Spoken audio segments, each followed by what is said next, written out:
عالمی میڈیا پہ جو خبر چل رہی ہے کہ پاکستان نے امریکہ کو ہوائی اڈے استعمال کرنے کی اجازت دے دی ہے، مگر دیکھیے وہ تو پینٹاگون کے ایک افسر کا نام بھی کوٹ کیا گیا ہے کہ اس سے بات ہوئی ہے اور اس نے کہا ہے کہ اجازت دے دی ہے فضائی حدود میں پرواز کرنے کی۔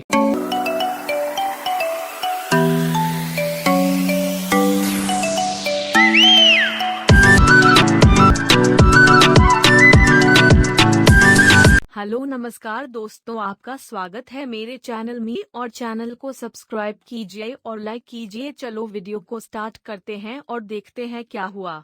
हुकूमत हम तो वैसे उसकी परफॉर्मेंस तो इमरान हुकूमत की ठीक नहीं रही, यानी उस्मान बुज़दार जैसे आदमी को वज़ीर आला बना देना जो दुनिया के किसी भी मुल्क में किसी भी माशरे में किसी छोटी से छोटी रीज़नेबल जॉब पे भी नहीं जा सकता।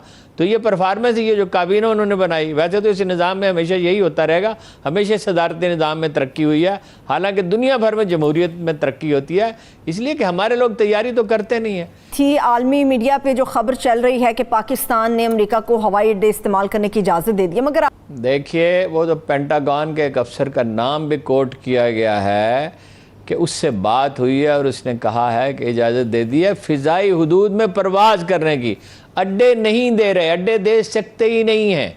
आपकी सारी इन्वेस्टमेंट अफ़गानिस्तान में जो है वो ज़ाया हो जाएगी, जितनी जद्दोजहद आपने की है 70 बरस में, ख़ास तौर पे रूसी फ़ौज के दाखिल होने के बाद और अमरीकियों के आने के बाद जितनी कुर्बानियाँ आपने दी हैं, आपकी मईशत को कुछ $100 बिलियन से ज़्यादा का नुकसान हुआ है, महाजरत हुई है, पाकिस्तानी मईशत पे बेपनाह बोझ पड़ा। ये मसला आज बना हुआ है कि वैक्सीन लगानी है तो उन लोगों को कैसे लगाएं जिनके पास शनाख्ती कार्ड ही नहीं है, उसका डेटा ही मौजूद नहीं है।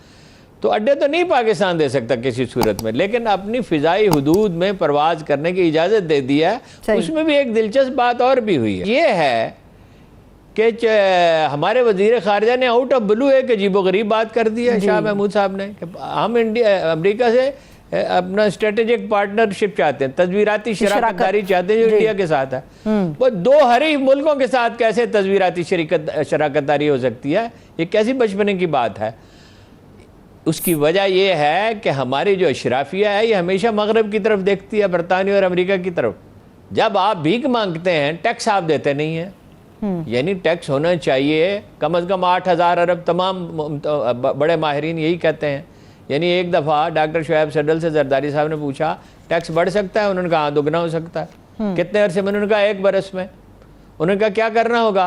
उन्होंने कहा बड़े टैक्स डिफाल्टर को पकड़ना होगा, उसमें आपके 2-3 वजीर भी शामिल हैं। उन्होंने कहा ये तो नहीं हो सकता। उन्होंने कहा नहीं हो सकता तो फिर टैक्स भी नहीं बढ़ सकता। यानी जब आपकी ये सूरत हाल है तो FATF की अमेरिका आपको ब्लैकमेल करेगा। FATF की तलवार आपके सर पर लटक रही है।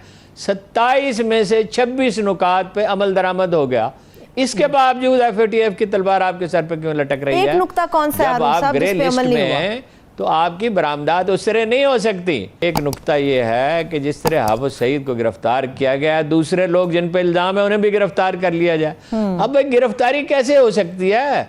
गिरफ्तारी के लिए तो अदालत में जाना पड़ेगा ना, यूं ही थोड़ी पकड़ सकते हैं। और उससे जो बदनज़मी पैदा होगी वो एक ब्लैक मेलिंग की एक तरीक़ाकार है अमरीकियों का, जिसे वो इस्तेमाल कर रहे हैं इसलिए कि वो इंडिया की हेजमनी चाहते हैं इस इलाके में। तो इसलिए पाकिस्तान को ब्लैकमेल करने की कोशिश की जा रही है। उसमें बीच का रास्ता ये निकाला गया है कि फ़िज़ाई हुदूद इस्तेमाल करने की इजाज़त दे दी जाए, जो ज़ाहिर है ये तालिबान के लिए ये भी नापसंदीदा फ़ैसला होगा। लेकिन बहरहाल जब आपके हाथ बंधे हुए हों तो आपको इसी तरह के फ़ैसले करने। ठीक है। हमारे एक दोस्त हैं, वो साबिक़ आर्मी अफीसर हैं, वो कहते हैं जी मैं अपने दोस्तों से मिल के आया हूँ जैकबाबाद एयरबेस के ऊपर, और उनके दोस्त जो हैं वो अमेरिकन, ठीक है, और वो वहाँ पे फरमा रहे हैं कि जी वो जैकबाबाद बेस जो है ना वो हैंड ओवर हो चुका है। अब तक पाकिस्तान जो है वो अमेरिका को पेशावर के पास बुड्ढा बेड़ का अड्डा और फिर तरबेला का हवाई अड्डा जो है, वैसे तरबेला में हवाई अड्डा है, मैं तो गया हूँ, चकलाला भी जी उनको हम अमरीकियों को दे चुके हैं, इस्तेमाल करवा चुके हैं उनसे। ये जी हम अमरीकियों को वक्तन फ़वक्तन बख्शते रहे हैं और उसका अब किराए पे दिया गया है जैकबाबाद अड्डा। पता नहीं किराया किसकी जेब में जाना है। ये کابل میں گئے جی، اور وہاں پہ جو ہے وہ اب تک کی اطلاعات کے مطابق فلائٹس ہو چکی ہیں سامان لے جانے والے طیاروں کی، اور جو یکم تک چلے جانا تھا اور جو باقی بچ گیا تھا اس میں سے 18,000 کے قریب جو مشینری ہے، جو مختلف ایکوپمنٹس ہیں، ان کو ڈسٹروائے کیا جا چکا ہے۔ وہ اپنی ٹیکنالوجی تو نہیں نہ دے کے جانے لگے کسی کو۔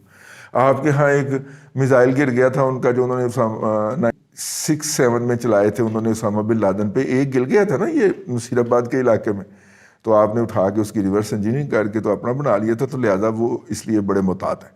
اور وہاں سے ڈرون آپریٹ کریں یا وہاں سے ایئر سپورٹ جو ہے اس کو آپریٹ کریں افغانستان کے اندر، اور افغانستان کے اندر جیسے طالبان جو ہیں وہ چیزوں کو قابو پانے لگے تو ہم اوپر سے کابل والوں کو سپورٹ دے دیں۔ طالبان نے اوور دا ایئر جو ہے وہ پروپیگنڈے کی اہمیت کو نہیں جانا، جس کے نتیجے کے اندر اب ہر بچہ وہاں کا بلیو کرتا ہے کہ دے آر دا مسکرینٹ، وہ یہاں پہ فریڈم فائٹر نہیں ہیں بلکہ وہ یہاں پہ فساد پیدا کرنے والے ہیں۔ اس میں زیادہ دخل جو ہے وہ اس پروپیگنڈے کو ہے جو سوشل میڈیا کے ذریعے کیا گیا، اذہان بنائے گئے، جس طرح ہمارے ملک کے اندر اذہان بنائے گئے، خاص طرح کی نسل کریٹ